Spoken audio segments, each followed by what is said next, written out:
साहब, सबसे पहले तो मैं आप लोगों का बहुत आभार जताना चाहूँगा, क्योंकि जो आपने मुझे आज दिया है मैं पूरी कोशिश करूंगा उसको लौटाने की। आपने दो चीज मुझे दी है साहब आज।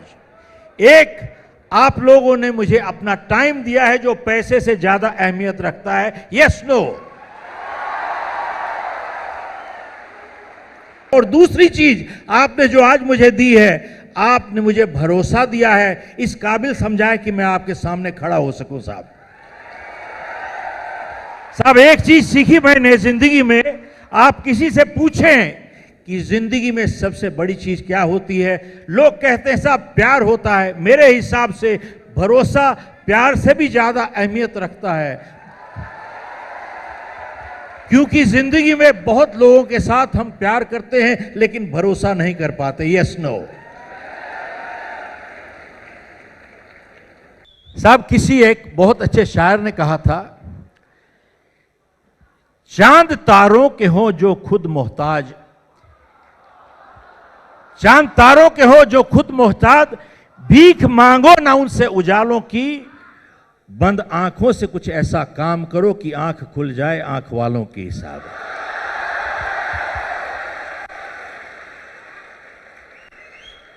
हम लोग का जो एक कोटेशन है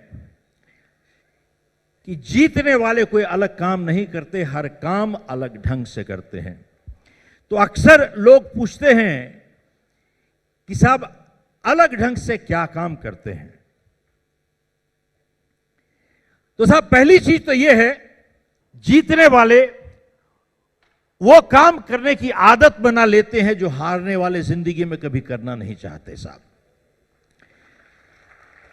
दोबारा से कहता हूं, जीतने वाले उस काम करने की आदत बना लेते हैं जो हारने वाले जिंदगी में करना नहीं चाहते। और ऐसा कौन सा काम है जो हारने वाले नहीं करना चाहते? वही काम है जो जीतने वाले भी नहीं करना चाहते लेकिन फिर भी करते हैं। आप देखिए, हारने वाले सुबह नहीं उठना चाहते, जीतने वाले भी नहीं उठना चाहते लेकिन फिर भी उठते हैं। साहब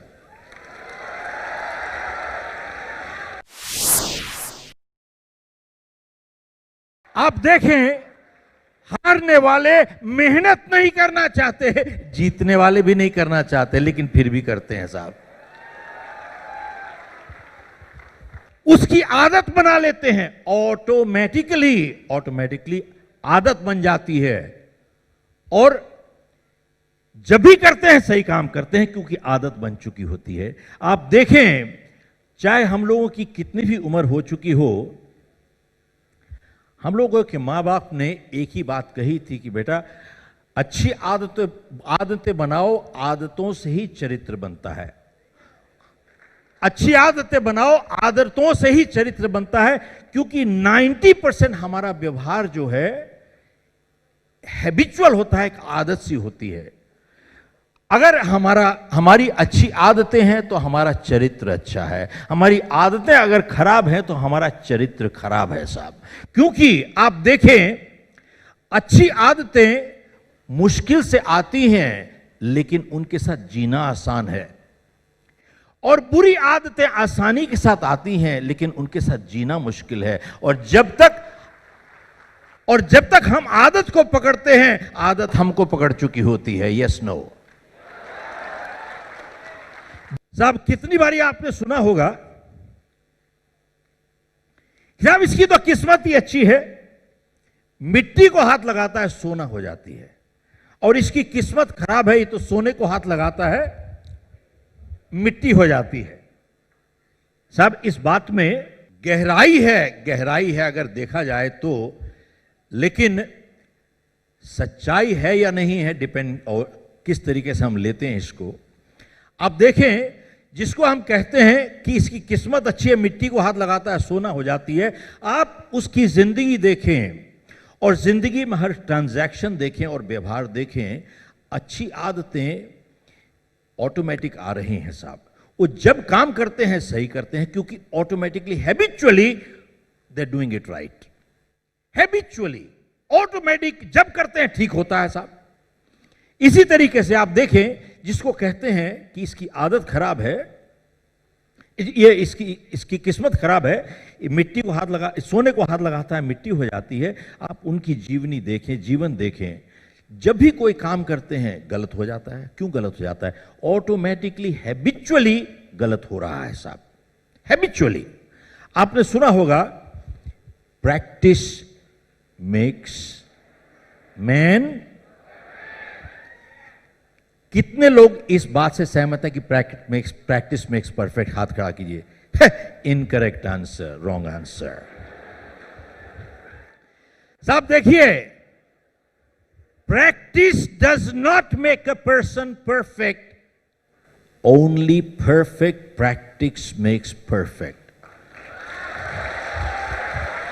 ध्यान दीजिएगा, कई लोग अपनी गलतियों का अभ्यास करते हैं, उसी में परफेक्ट हो जाते हैं साहब। मैं यहां पर लफ्जों का हेर फेर नहीं कर रहा हूं, ध्यान से सुनिएगा। Practice only makes permanent whatever we practice. दोबारा से रिपीट करता हूं, प्रैक्टिस ओनली मेक्स परमानेंट। अभ्यास से निपुणता नहीं आती है साहब, अभ्यास से वही स्थायी हो जाता है। जिस चीज का हम अभ्यास करते हैं वही स्थायी हो जाता है। मैं कई साल पहले एक प्रोग्राम कर रहा था, बहुत मिक्स ग्रुप था। Doctor, attorney, accountant, carpenter, plumbers सभी थे उसमें। काफी मिक्स ग्रुप होता है जी। तो जब मैं स्टेज पे आया तो मैंने कहा कि साहब ऐसा है, जितना आसान आज है सफल होना, जिंदगी में कभी आज तक ऐसा हुआ ही नहीं।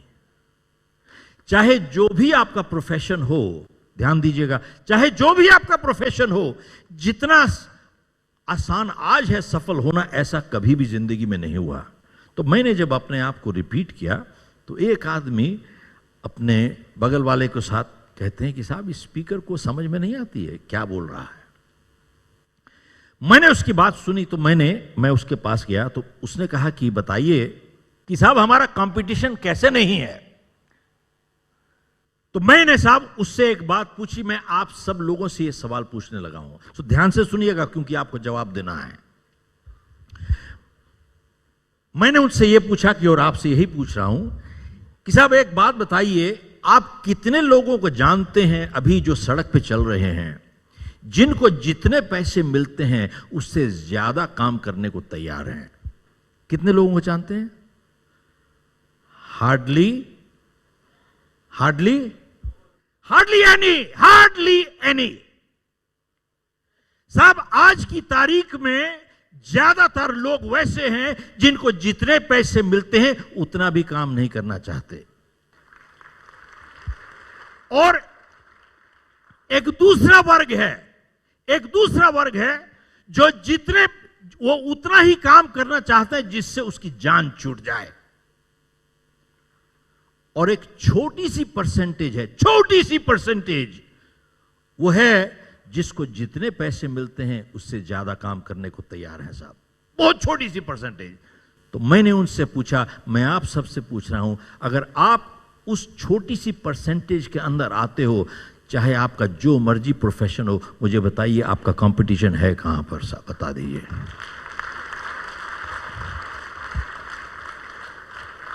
बताइए वेयर इज योर कंपटीशन? है ही नहीं साहब। आज की तारीख में आप चले जाइए, एक अच्छा वकील नहीं मिलता साहब, हेलो, एक अच्छा अकाउंटेंट नहीं मिलता साहब आपको, एक कारपेंटर नहीं मिलता आपको, एक अच्छा प्लम्बर नहीं मिलता आपको, एक अच्छा इलेक्ट्रीशियन नहीं मिलता, एक अच्छा कुछ नहीं मिलता साहब आपको। सब ध्यान दीजिएगा, पॉजिटिव थिंकिंग सफलता की गारंटी नहीं करता। अब आ जाइए, मोहम्मद अली क्या कहते थे? मोहम्मद अली जब अभ्यास कर रहे थे, प्रैक्टिस कर रहे थे और अपने आप को साइक करते थे, I am the greatest, I am the champion, I am the greatest, I am the champion. He was not sitting in the living room watching TV, having popcorns and drinking Coca-Cola all the time. So, जब वो अभ्यास कर रहे, अपनी positive thinking कर रहे थे, he was in the ring all the time punching the bag. साहब ध्यान दीजिएगा, he was punching the bag all the time. Positive thinking does not guarantee success. Positive thinking with positive actions and efforts increases our probability of success. ध्यान दीजिएगा.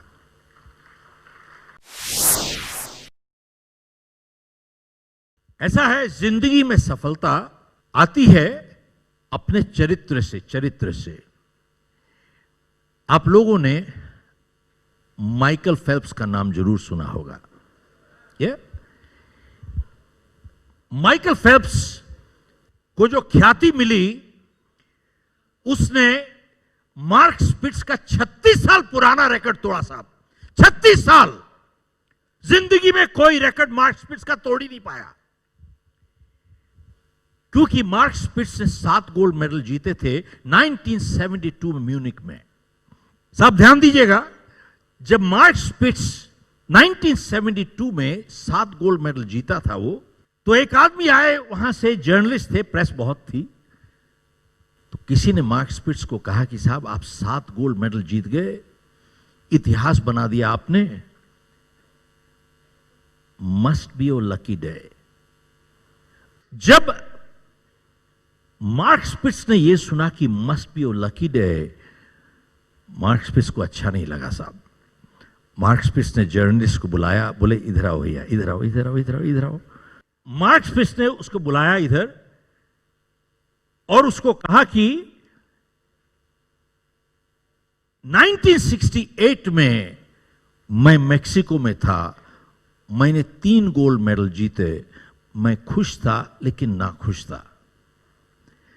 Mexico से Munich 4 सालों में मैंने 10,000 घंटों की प्रैक्टिस की है.